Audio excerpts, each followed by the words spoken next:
Crusader Kings 3 is set in a living, breathing world. Unlike other 4X grand historical strategy games, this one's different. It's filled with real, playable characters, families, dynasties, with personality traits, ambitions, educations, and sometimes deceitful relationships that, combined with the game's wonderful system of intrigue, of combat, of stewardship, makes for a strategy game like no other. In this video, I'm going to introduce you to Crusader Kings 3, what sets it apart from other strategy games, and some beginner's tips, guides, and strategic suggestions so that you can come comfortable with the Crusader Kings franchise and develop the Crusader Kings mindset. Let's jump straight in, and we're going to start by throwing ourselves into a preset game and take a look at our council, triggered over on the right-hand side of the screen, just underneath the green crown.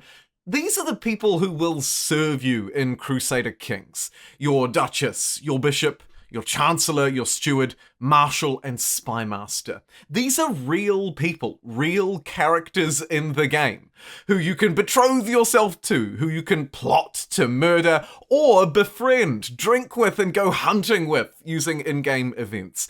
Either way, you'll build relationships with them and they will carry out tasks for you. Your Spymaster can protect you from intrigue or learning.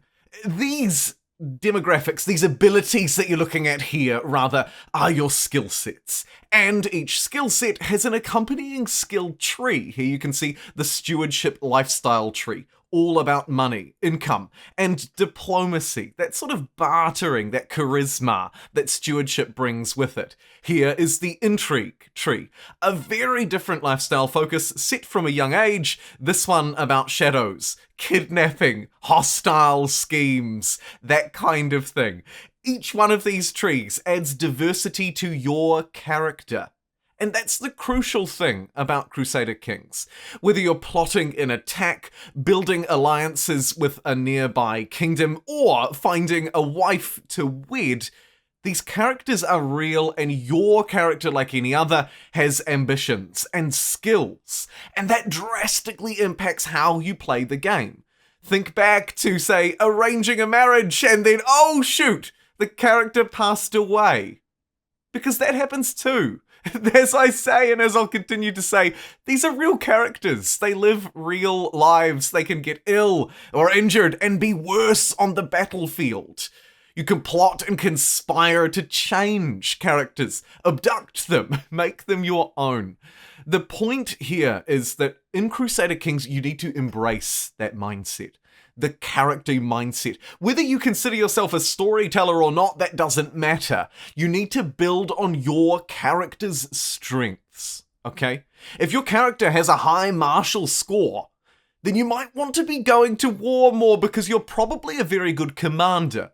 If, like me in this game, though, you're more around intrigue, discovery, you're more of a conniving, clever, evil, sadistic character, then you might want to be scheming and conspiring instead, as you've seen me do here, plotting to murder and abduct as I go, trying to install my family within the dynasties of others, and then plot to remove those at the top so that my family members can rise to the top and crown themselves kings or queens of their respective realms. Indeed, here I'm trying to find a spouse to marry my daughter to, hopefully to find a good alliance. I'm filtering by alliance power to find a powerful ally.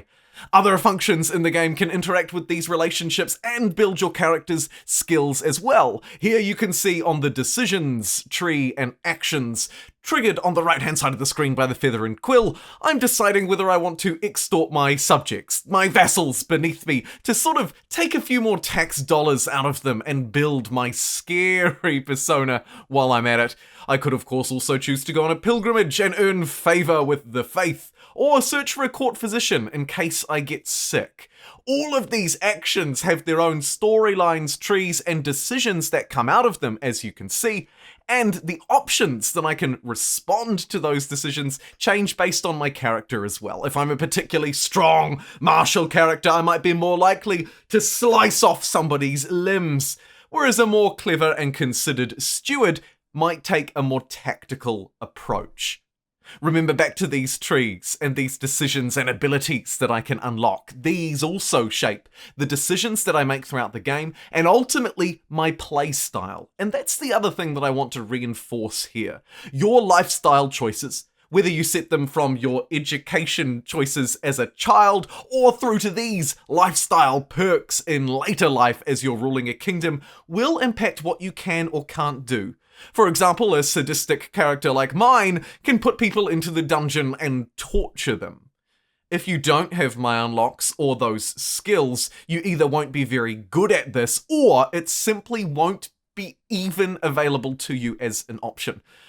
A godly character aligned closely with the faith and strictly following the rules, for example, may not be a cannibal like mine was.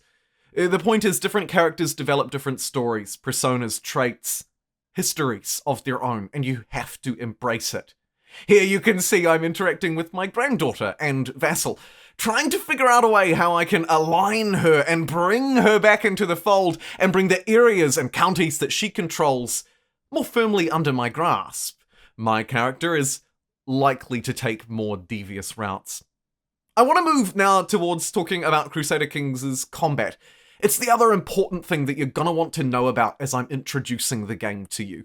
In Crusader Kings, your armies are led by knights, and your armies are generally supported by either hired men-at-arms troops or levies. You can think of them as peasants living in your territories, if you will. Your territories can be upgraded with buildings and that kind of thing as well, as a quick note. As you march across the land and raise your troops, you will need justification for war, that casus belli. It may be through religion. You may be able to declare a crusade or a holy war. In this case, I used my bishop to fabricate a claim on a county. Look through some historical documents. Maybe we can find some lineage related back to me, and that's what we did. And that's enabled me to declare war. I've raised my troops, marched them towards the petty kingdom, the fort in Mayo in this case, and I'm placing it under siege. Combat in Crusader Kings is largely numerical, except for the sort of paper scissors rock mechanics of looking at your opponent's troops, say they're heavy on archers, and then looking at your own and countering that appropriately. Maybe you want some horsemen to run their units down. Whatever it may be, it's a very numerical, upfront and clear paper scissors rock system. There's a little bit of chance and luck to it, but by and large, if you can outforce them with sheer volume of numbers, you will take over and eventually win those fights. I'm happy to cover combat in more detail, in more of a strategic guide system in future videos, but this video was designed to introduce you to Crusader Kings, the Crusader Kings mindset of characters in a living world, combat, intrigue, and all of those things that make Crusader Kings great. Thank you very much for watching. I'll see you in the next one.